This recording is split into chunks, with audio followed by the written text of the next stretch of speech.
자, 두 번째 질문. 두 번째 질문 계속 가겠습니다. 네. 배우자가 도덕적으로, 법적으로 문제를 일으켰을 때 어떻게 도와주면 좋을까요? 서로에게 권태기도 와서 저는 너무 싫고 이혼하고 싶은데 남편은 싫다고 합니다. 이런 보기 싫은 남편을 어떻게 바라보고 사랑할 수 있을까요? 라고 했어요. 네. 짧은데 네. 일단 이분들 연세가 어느 정도 되나요? 모르겠는데 모르겠어요? 연세를 안 써가지고. 그래요? 일단 권태기 지난 권태기가 왔다 그러면 뭐 적어도 뭐 15년 그 정도? 네. 10년 이상. 보통 5년 주기로 권태기가 오니까 10년은 넘었을 것 같은데. 네. 자, 여기서 보면 이제 처음으로 이제 그 도덕적으로 법적으로 문제를 일으켰다. 네. 어떻게 도와주면 좋을까? 네. 일단 이제 그 부인으로서 네. 일단 도와주고 싶은 마음이 있는 그렇죠. 있는 거예요, 그죠? 그렇죠. 네, 또 그러니까 어떻게 사랑할 수 있는지 지금 방법을 그렇죠. 찾고 있는 네. 거니까. 네. 근데 이제 뭐 권태기도 왔고 또 마음으로는 이제 이혼을 하고 싶고 네. 그래서 이혼 얘기도 했나 봐요. 그러니까 네. 남편은 싫다고 얘기를 했고. 네. 그리고 어찌됐든 이제 보기 싫은 남편을 어떻게 바라보고 사랑할 수 있을까? 이게 참 이제 부부 생활에 이 가정 생활에 아주 근본적인 질문인 것 같아요. 어떻게 생각하십니까? 도덕적으로 법적으로 문제를 일으켰다는 얘기는 뭐 외도를 했다는 얘기. 그럴 수도 있겠어요, 그죠? 이해가 되고요. 그다음에 권태기가 왔다라는 얘기는 아까 말씀드린 대로 보통 남편들이 처음 왔던 그 결혼 생활 첫 번째 한 5년 사이에서 오는 그 권태기에서는 보통 외도를 잘 안 하더라고요, 보니까. 근데 이제 이게 권태기가 한 2번, 3번 정도는 15년 뭐 이렇게 10년 넘으면 그때 보통 외도를 하고. 왜냐하면 또 이제 결혼하는 나이를 만약에 요즘처럼 30 정도의 나이라고 생각해서 볼 때 한 10년이 지나면 40 정도 되잖아요. 그렇죠. 그럼 여자들이 그 처녀 때 갖고 있던 그런 아주 상큼한 매력이 잃게 되고 집에서도 그냥 대충 하던 대로 그냥 남편을 맞이하게 되고 뭐 이런데 이제 남편들이 밖에서 보면 이제 훨씬 더 눈길이 가는 사람들을 만나게 되고 뭐 그럴 때 권태기가 오면 보통도 외도를 하게 되고 그러니까 도덕적으로 법적으로라는 얘기를 쓴 것 같거든요. 당연히 이럴 때 그 부인들은 이제 배반감이 들고 그러니까 이혼하고 싶고 차라리 그냥 다 버리고 새 출발을 하고 싶은 마음에 이혼을 하고 싶다라고 보통 요구를 하는 거고 이때 남편들은 이제 두려운 거죠. 그렇죠. 잠시 외도를 한 거기 때문에 보금자리를 잊어버린다는 것 때문에 그러니까 보통 이게 뭐 거의 일반적으로 이렇게 많이 일어나는 가정 문제인 것 같아요. 그러니까 뭐 그렇게 분석이 일단 되는 거고 뭐 특별한 그 질문에서 특별한 어떤 뭐 그 이유 까닭 같은 게 발견이 안 되기 때문에 그냥 살다 보면 뭐 그냥 자연스럽게 찾아오는 권태기를 정말 의지적으로 극복하지 않고 그냥 흘러간 대로 맡겼기 때문에 이런 문제가 온 것 같고 또 부인도 그런 상태에서 그냥 새 출발하고 싶은 뭐 일반적인 문제라고 이렇게 생각이 되는데요. 일단 이 정도 또 이제 결혼 생활을 한 상태라면 이제 아이들도 있을 거 아니에요, 그죠? 그렇죠. 아이들도 있겠죠. 그러면 어찌됐든 이런 보기 싫은 남편을 어떻게 봐야 되느냐, 어떤 시각으로 바라봐야 될까라고 했을 때는 그냥 제 안에서 떠오르는 답은 뭐 어떻게 봐 보기 그냥 하나의 그 불완전한 인간 존재로 봐야지. 불쌍하게 봐야지 일단. 그 생각이 들고 이게 지금 한 15년 정도 됐을 때 카타리나가 저가 그렇게 보기 싫었대요. 그러니까 그 얘기를 좀 들어보죠. 이 사람이 내가 그렇게 보기 싫었다고 지금한테 와서 얘기해 주니까 그때 어땠는지 내가 왜 보기 싫었는지 보기 싫은 나를 어떻게 계속 볼 수 있었는지 물론 이 양상은 좀 다를 것 같아요. 물론 다르겠지만 어쨌거나 보기 싫었다. 도덕적으로 법적으로 문제는 있을 것 같진 않고 도덕적인 것보다도 어쨌든 성격이 이런 게 안 맞고 우리가 극에서 극이고 뭐 이러다 보니까 하고 그다음에 굉장히 그 뭐라 그러나 한국 남자의 원조라고 해요. 근데 너무 이제 너무 힘들게 하니까 정말 저도 너무 힘들고. 잠깐만. 근데 지금 자꾸 힘들게 했다고 그러는데요. 사실 저는 아무리 생각해봐도 그냥 누워가지고 잿더리 가져와라, 담배 가져와라. 창문 열어라, 담배 연기 빠지게. 다 빠지면 닫아라. 그다음 다 담배 다 피고 나면 이제 씻어야 되니까 목욕물 받아라. 근데 제가 뭐 그렇게 잘못한 게 있어요? 힘들게 했네. 굴림하는 거죠. 그렇죠, 굴림하고 하나도 존중해주지 않고. 당연히 사랑하는 사람은 그 정도로 해줄 줄 알았어요. 그렇죠. 아니 부인이 돼서 마누라가 적어도 남편이 이렇게 누워서 잘 쉬고 있는데 잿더리 좀 갖다 주고 창문 열었다 닫았다 하는 게 뭐가 그렇게 대단한 거라고. 완전 종이니까. 그렇지. 완전 리모컨. 리모컨. 그 요즘 그 리모컨이 고장 나버렸어요. 네, 그래서. 근데 지금은 이제 나이가 드니까 뭐 다 이렇게 그냥 내가 이렇게 품을 수 있는 건데 젊었을 때는 저도 시집살이도 했었거든요. 그러니까 너무너무 힘들고 뭐 저녁에 이제 막 하면 어떻게 하면 빨리 잘 수 있을까만 저는 생각을 하고 고단해서 아이고. 그냥 머리만 갖다 대면 그냥 눈이 감기거든요. 그럼 또 자면은 잔다고 뭐라고 해요. 이제 금요일날 무슨 토요일날 같은데 무슨 뭐 토요 영화 같은 거 집에서 한다고 누워 있으면 저는 그냥 자지요. 아무리 재미난 거라도 그냥 자요. 그러면은 그 자는 게 또 싫은 거예요, 제가. 그치. 그래가지고 못 자게 해요. 아이고. 그리고 뭐 영화도 한번 같이 못 본다고 막 이러고. 그러면 저는 이제 그 텔레비를 이렇게 바라보면서 졸리니까 자면서 옆에 또 사람한테 이제 안 자는 척을 해야 되니까 보다가 눈을 떴다가 뭐 진짜 이러고 시집살이를 남편한테도 했죠. 그러니까 왼수가 되는 거예요, 왼수. 네네. 그런데 진짜 싫을 때는요, 신부님 얼굴을 바라보고 싶지가 않아요. 너무너무 싫어요.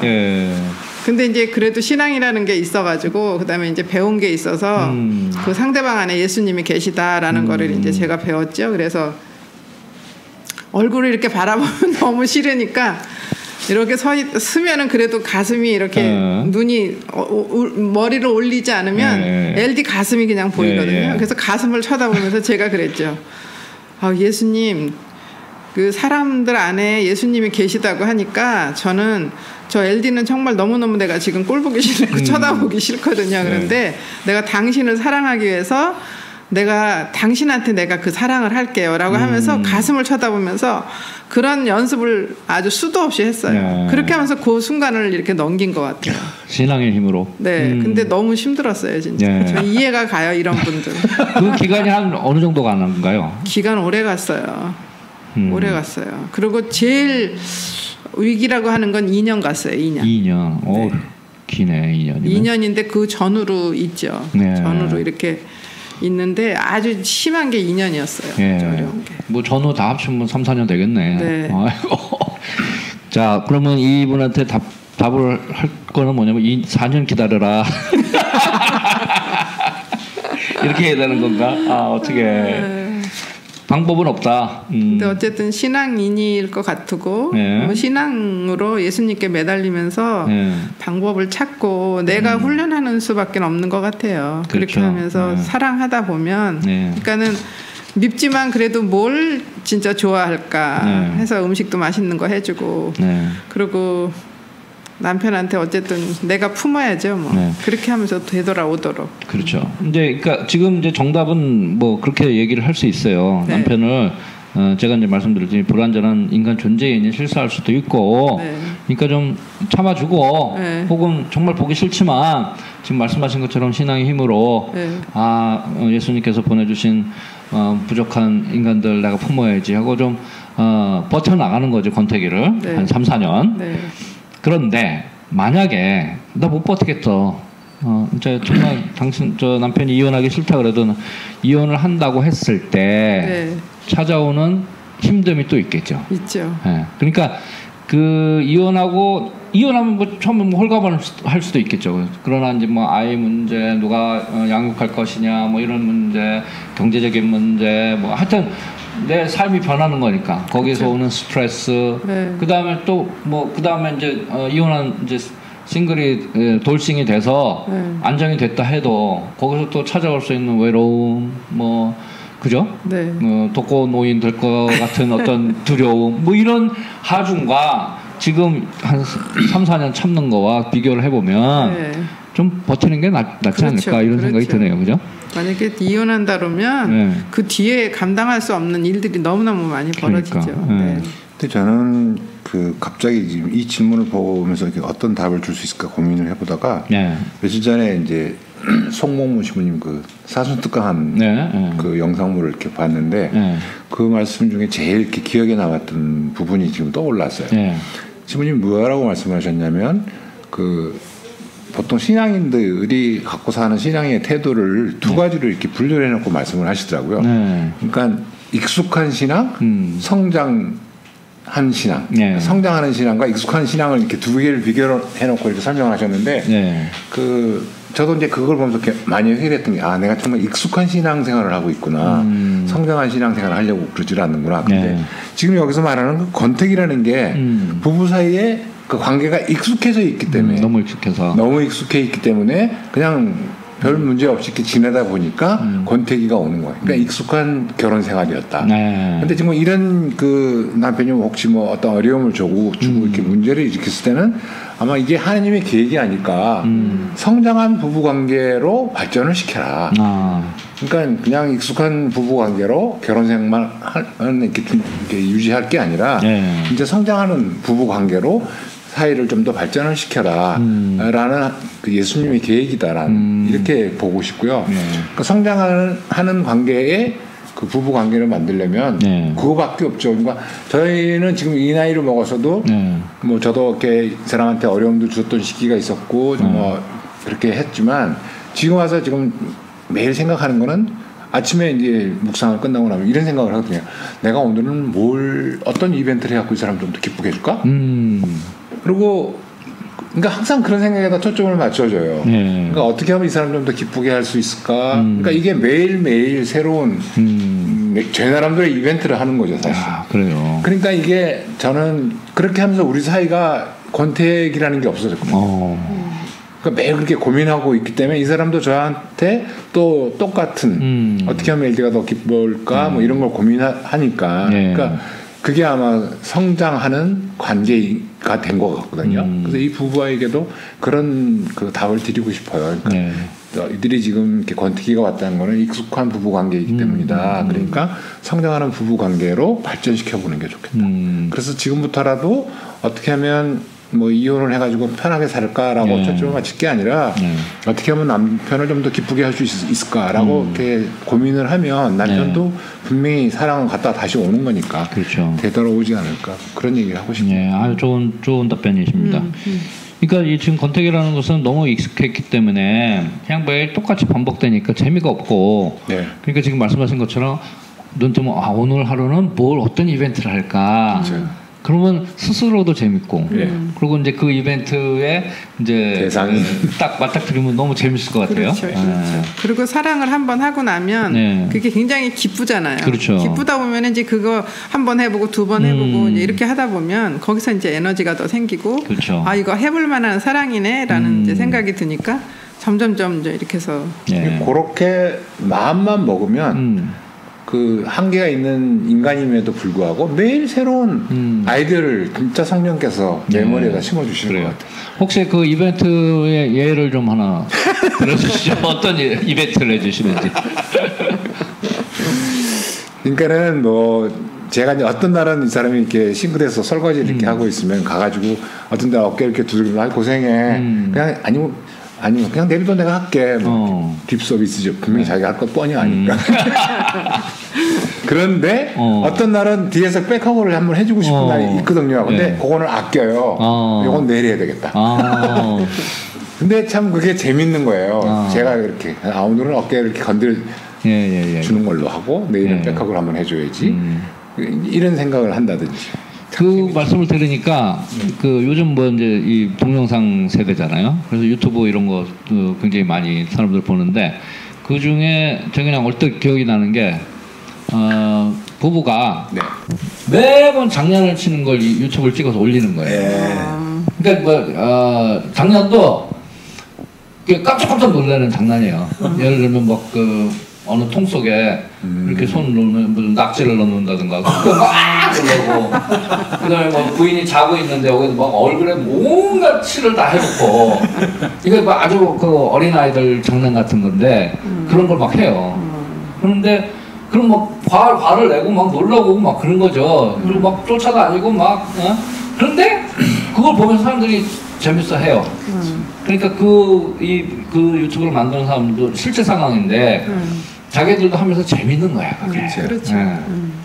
그래서 그러니까 장난치는 거 이런 것도 어떤 놀이 문화죠. 놀이 문화. 그죠?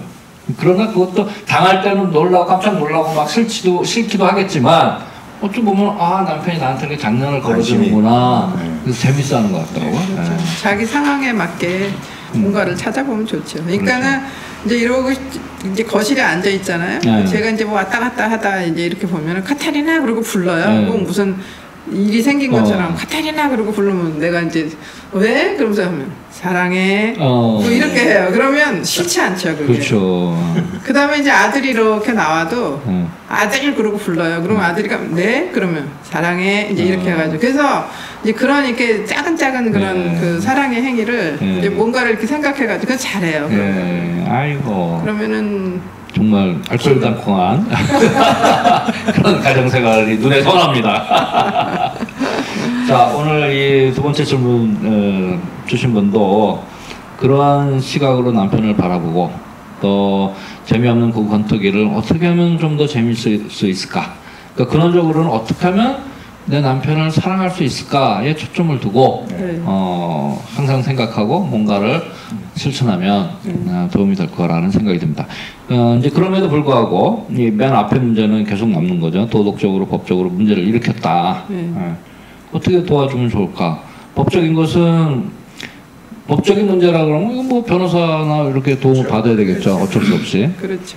도덕적인 문제는 이거는 참 뭐랄까 내밀한 문제로서 좀 뭐랄까. 그러니까 이 도덕적인 문제에 대해서도 제가 언젠가 그 노년의 삶에 대한 강의를 한번 하러 간 적이 있었는데 어떤 할머니가 이제 쪽지에다 질문을 써서 이렇게 보내왔는데 이제는 뭐 나이도 먹고 그랬으니까 부부 사이가 이제 등을 긁어주는 사이로 이제 이렇게 나이를 먹었다. 근데 불쑥 옛날에 이 영감이 다른 여자한테 마음을 줬던 게 생각이 나면 화가 나겠지. 이렇게 침을 삼킬 때 가시가 걸리는 것처럼 이 노년에 목에 가시처럼 느껴진다. 근데 이 가시를 어떻게 빼면 좋겠냐 라는 질문을 한번 받은 적이 있었어요.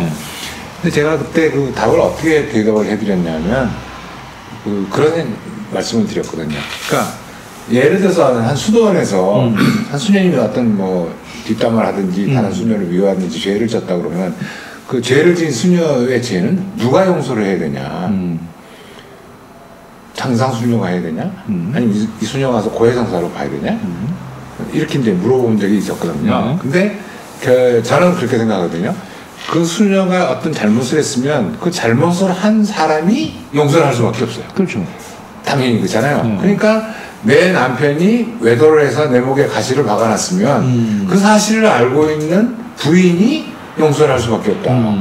그러니까 가시를 빼는 방법은 네가 용서를 할 수밖에 없는 거다라고 얘기를 했고, 근데 이게 그냥 빠지겠냐? 안 빠진다. 그러니까 이걸 뺄 때 머리에 떠올려야 되는 거는 뭐냐면 예수님을 떠올려라. 예수님이 우리의 죄를 너무 잘 알고 계시기 때문에 예수님이 우리 죄를 대신해서 보석에서 십자가에서 돌아가시지 않았느냐. 그러니까는 당신이 남편의 죄를 알고 있으니까 당신이 남편을 용서해야 된다. 그러면 당신이 그냥 용서로 끝낸 게 아니라 당신이 예수가 된다. 그 말에 이분이 너무 기뻐했어요. 그렇군요. 그래서 뭐 가시가 빠졌대 이미. 그 얘기 듣더니 가시가 빠진 것 같아요. 그래서 이 도덕적인 문제는 결국 열쇠는 이 부인이 지고 있는 거다. 그러니까 이 부인이 그 남편의 죄를 용서하고 내가 예수가 될 건지 아니면 목에다 가시를 박아놓고 평생 울고 먹고 불행하게 살든지 이건 선택은 자기한테 있는 거죠. 그렇죠. 자, 그러면 이 도덕적인 문제를 우리가 직접적인 표현을 하진 않았지만 만약에 외도라고 생각했을 때 가장 피해받은 사람은 부인이다. 그랬을 때는 이 문제를 해결하는 방법은 부인이 용서하는 수밖에 없다. 이것은 뭐 이혼을 해도 용서를 안 하면 계속 상처로 남아있는 거 아닙니까?